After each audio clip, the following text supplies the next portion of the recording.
You and I are called to venture into the wilderness, to explore the unknown, and to find the treasure that is hidden within the darkness of the forbidden forest. We're called to do so, and yet you and I both struggle with this. I know that I've struggled with this before. For so many years, I waited and waited and waited. I stayed within the safety of the village, much like Abraham, stayed within the safety of his father's tents, lounging around, eating, pondering, staying nice and cozy and warm. I stayed within the safety of my hometown. I stayed within the safety of the same conversations I was used to having over and over and over again. I stayed within the same safety of the same emotions, same things I used to feel, the same thoughts I used to have. I stayed within the walls that I knew oh so well because I built them. I stayed there because the outside is scary.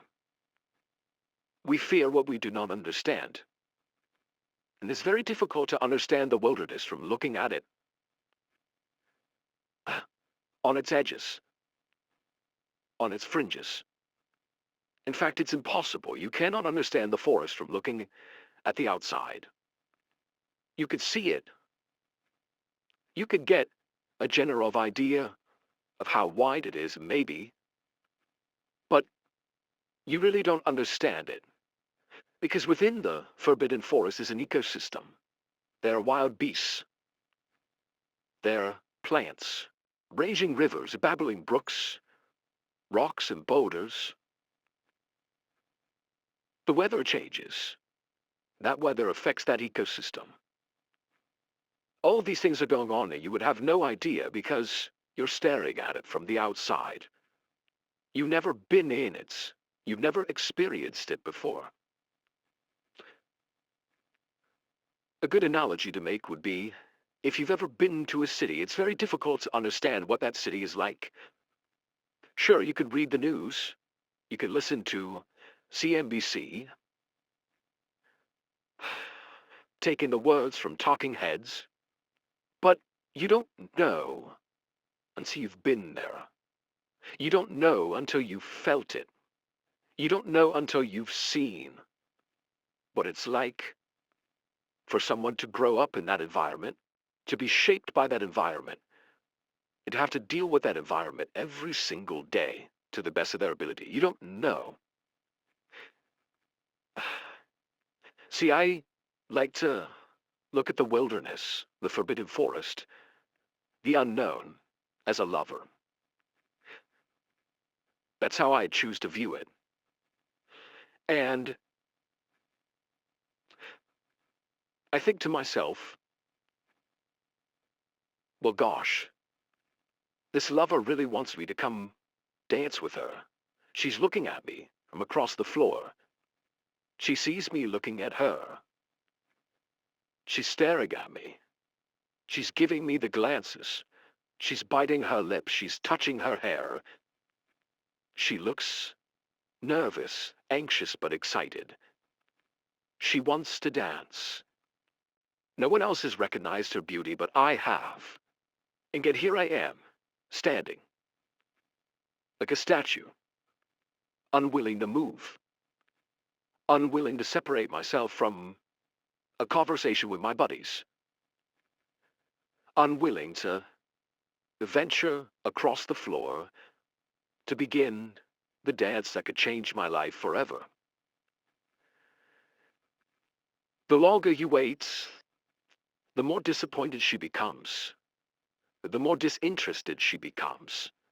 She begins to look around and think, well, maybe there's somebody else that wants to dance with me tonight. Maybe there's somebody else who is braver, bolder, more courageous. Because see, that's what she's looking for. She's not looking for you in particular. She's looking for the bold, for the brave, for the courageous, for the person that's willing to step out, go out on a limb. Now, you may not think you're a courageous person, that you have a lot of bravery within you, but bravery is the act of doing the thing you don't want to do, the thing that terrifies you, the thing that you've never seen done before, the thing that no one thinks you can do. Going where people think is dangerous, where there are myths and tales of people not returning, or returning disfigured, or psychologically unhinged. That's what she wants. She wants you to accept the fact that you don't want to go over there, that you don't think you can go over there, that you don't think you know the steps, that you don't have any rhythm, that you've never practiced this before. She wants you to do it anyway. Because she doesn't care if you mess up. She doesn't care if you're out of rhythm. She doesn't care if you feel nervous. She just wants you to embrace her. She just wants you to grab her by the waist and dance. To the best of your ability. No matter how poor it is, no matter how clunky it looks, no matter if people look from the various sides of the dance floor and think, wow, don't they look silly? She doesn't care. And so, I urge you to consider. Only consider, because these are just my words, this is just my opinion, that perhaps you just need to go. You just need to do it. And you need to forget about what she's going to think of you, what the world is going to think of you, what anything or anyone is going to think of you. The wilderness wants to be embraced. The unknown wants to be embraced. The forbidden forest wants to be explored. It wants to teach you things. She wants to teach you things. She wants to show you a different side to life. She wants to show you a world you've never before seen, a world that you can only imagine, but not even get close to grasping in totality. That's what she wants to show you. If you could just take that first step, you're going to see a world that nobody's ever experienced, people have only talked about, but can never know until they know it. And 99.9% of people will never know it, because they lead upon their books and their theories and their stories of old, their measurements and calculations of how wide the forest is, how deep the forest is, what do the animals do inside the forest, what do the creatures in the ocean do, how deep is it, what are the tides like, how rough does it get, what is the temperature. They rely on all this instead of just seeing with their own eyes, feeling with their own body, the touch of their own skin. Embrace the unknown. She will embrace you back.